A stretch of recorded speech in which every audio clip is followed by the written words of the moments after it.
All right, hello out there. Michelle McLemore, Healing Guide here. It's a lovely evening in southern Michigan.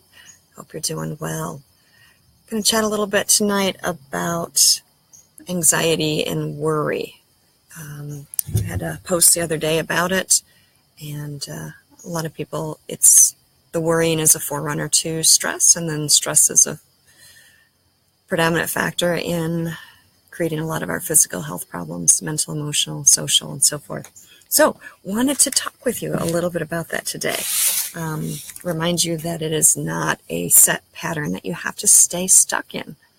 All right, so for those just joining, aloha, marhaba, bienvenidos, and welcome. All right, if you come on while I'm doing the video, please pop on, write a comment, let me know you're here, and I'll answer some questions at the end.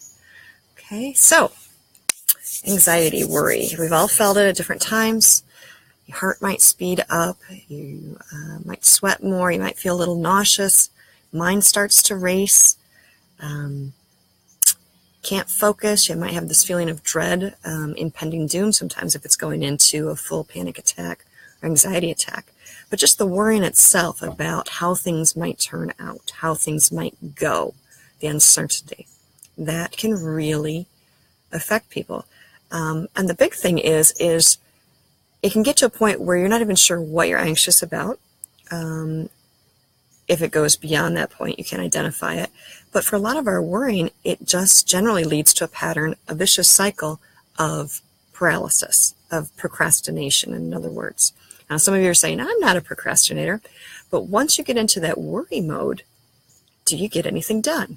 Or do you get stuck worrying about how things will turn out?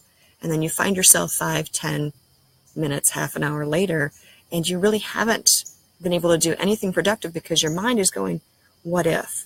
What if this happens?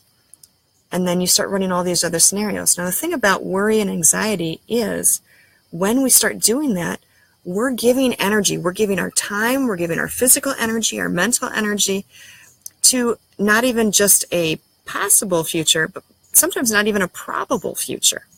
But that's how our brain tricks us into these cycles. Okay, so I want to reassure you this. You do not have to stay stuck in those. And the first part is catching ourselves, catching those negative thoughts, and finding our patterns of when do we do this, and then finding a way to interrupt them quicker to do it. Okay, so some of the things to keep in mind if you know that you are getting into these patterns. One, when you're finding yourself prone to worry about future patterns, recognizing that immediately. Worry is about something that's in the future and may not even be a real potential for your future. You don't have control over that. All you have control over right now is this moment. Okay, so keeping that in mind. Worry is about future that may not even be possible, may not even be probable. If you find yourself thinking and mulling over things like regrets or shame or even hurt emotions, those are generally all from the past. And so that's another cycle that we can get stuck into. So we can have this anxiety both over future, again, not even probable, maybe possible, but a whole range of there, as well as in the past. And both can be detrimental to us. Again, we can't do anything about either one, really. Okay, we can acknowledge them. That's always helpful. But then the other thing is, what do we really have? Okay, so if we're dealing with potential future worries, what can you do right now that has any impact on the future? That's what you can do and where you need to stop to focus because you have control over that. A lot of us who have anxiety or who get prone to worrying, we want to control the future. All right, the only way you can control the future at all is to control this moment. And it's not so much about control, but about what do you have any influence over? You have influence by how you think about situations, about, hi Kathy, about how you're going to do actions right now that could impact. Like I work with a student who has a lot of anxiety about tests, okay, and about this future grades. So what can you do about it? Well, instead of worrying about it, all he can do right now is actually say, okay, what material do I not understand or do I not understand to a great depth and work on that right now. Okay, so it goes back to the not getting caught up into a cycle and losing time and energy right now. It's about what can you do right now that could impact that future moment. The same thing when we're talking about our feelings of regret or shame or hurt emotions based on situations that have already occurred to us. Again, acknowledge, sure. Acknowledge what it is and why did it hurt us, or why do we feel ashamed, or why do we feel regret. That's an important key, okay?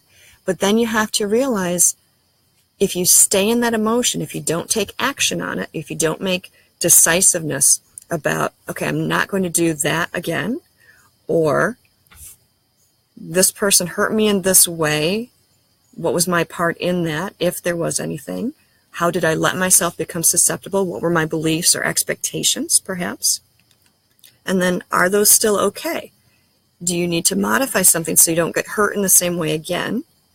Or were your expectations unrealistic? Or was there lack of communication about what to expect?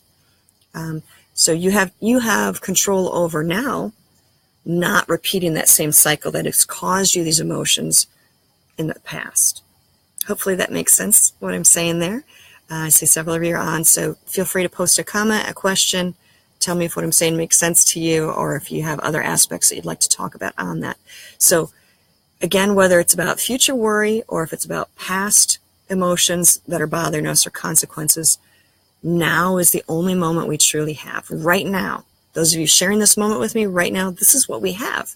So what are we going to do with it to maximize it for our peace, for our productivity to impact the future, to make peace with the past, that kind of deal. So 3 basic things you can always do when you're experiencing those emotions regarding other time periods, okay? 1, your breath.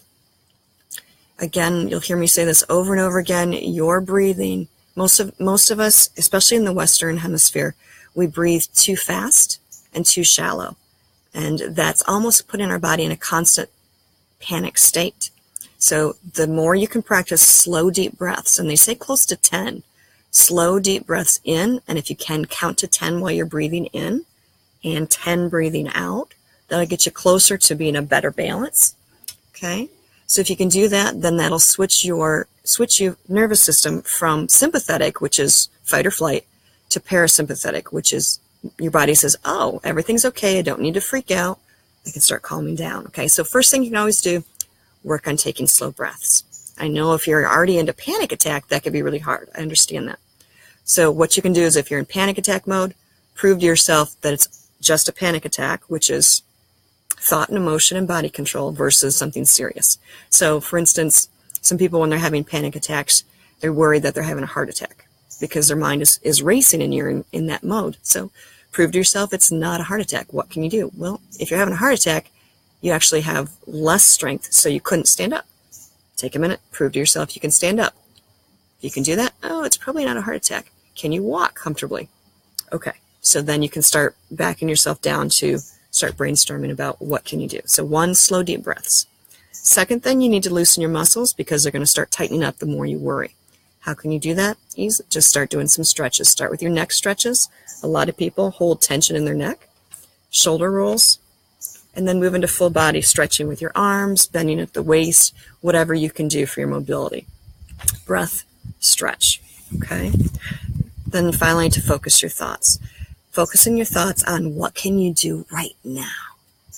Again, right now is all we have for sure. And I know that can sound scary also, but if we take a minute, focus on what we can do right now instead of what we think about the past or the future, that will help us slowly start feeling more empowered, bring that panic down, and actually start being productive. A lot of people, again, get stuck in this procrastination cycle because of our worry gets so all-consuming, okay?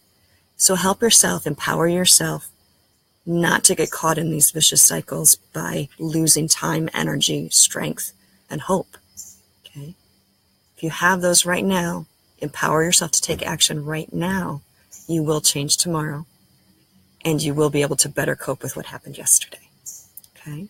Other bigger things that could help, yoga, essential oils, smiles, thank you everybody, hugs, lavender, quiet scent, orange and peppermint for focus, yoga, tai chi, qigong, a lot of great stretching and movement for your body, okay? Other things, you probably need some help balancing your energy, identifying clearing old patterns. Those are things I can help you with one-on-one if you're interested.